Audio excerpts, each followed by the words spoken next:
I remember standing on a stage in a school cafeteria in 1987 with all my third grade classmates, and the fear was overwhelming. Our teacher was reading words out loud like neither, elsewhere, and elbow. Most of the students breezed right through it, but I was trembling. Finally, it was my turn, and the word was cat.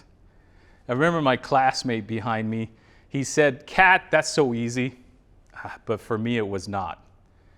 Earlier that year, I was diagnosed with a processing disorder, which made reading, writing, and math incredibly challenging. The ability to process words like my peers was out of my reach. And that day, I felt like an invisible wall stood between me and my peers on the stage. The embarrassment crushed me, and I fled to the bathroom where I vomited. My mom followed me with a worried look on her face. For years, I hid my disability. I did not ask for help, and I kept my struggles to myself. It took a lifetime to unlearn those bad habits. After several years of many failed jobs, I realized my true career did not exist.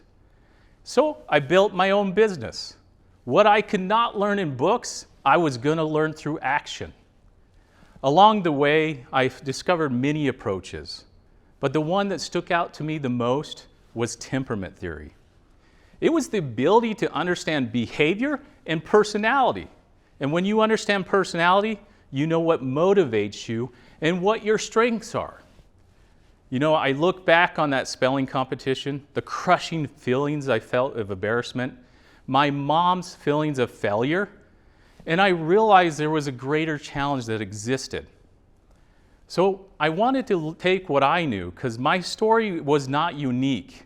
There are many children with learning disabilities with similar stories as mine. So I put everything I knew together, and I wanted to help them. By doing this, I collaborated with two experts in temperament theory to create an assessment tool that helped them understand the child's strengths, or it helped them to see their temperament, or other words, their personality profile, by using illustrations that represented the four temperaments: curious, kind, playful, and responsible. Each set of illustrations represented each temperament, but each illustration also had a specific trait that was tailored within that temperament.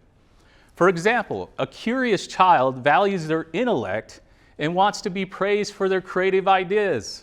And a playful child is a performer, and they want to be liked by their friends, and they love competition.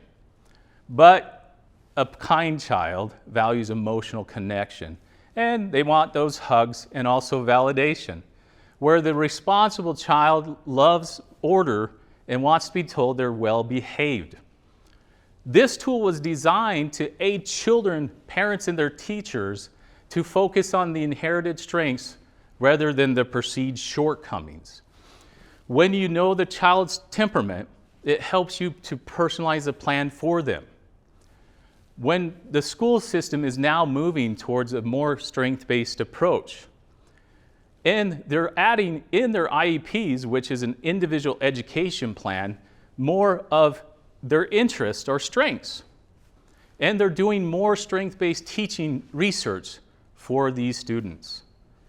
For one instance, there was a facilitator that used this diagnostic tool to help a child that was nonverbal and diagnosed with autism. During the assessment, he recognized the playful characters. The facilitator then tailored this program towards the playful temperament. She then created activities like competitive games and performing in front of the crowd. He was thrilled and more engaged. When you take time to understand children with learning disabilities, you know what their strengths are, and it empowers them. It also helps when we acknowledge their temperamental differences. This will help enrich this process and empower them even more.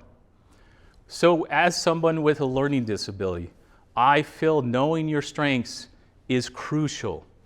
It is so important, it shatters the stigma that comes with a disability. It helps you focus on your strengths and see the potential rather than the shortcomings. Life has a poetic way to come back to where you started. As a third grader, I stood on a stage trembling with fear and embarrassment, knowing the chasm between me and my peers. And I realized the stage became an identity of my inadequacies, a spotlight for my disability to be seen by all. Fast forward today, and I'm here again on a stage. I still have my disability, but I do not let it define me anymore. If I can go back to 1987, I would tell my younger self, you are capable of much more. But most importantly, I'd tell my mother that her love and care made me who I was. If you are a person with a disability, a parent or a teacher with a child with one, remember this. It is not about the words you cannot spell, but the stories you overcome. Thank you.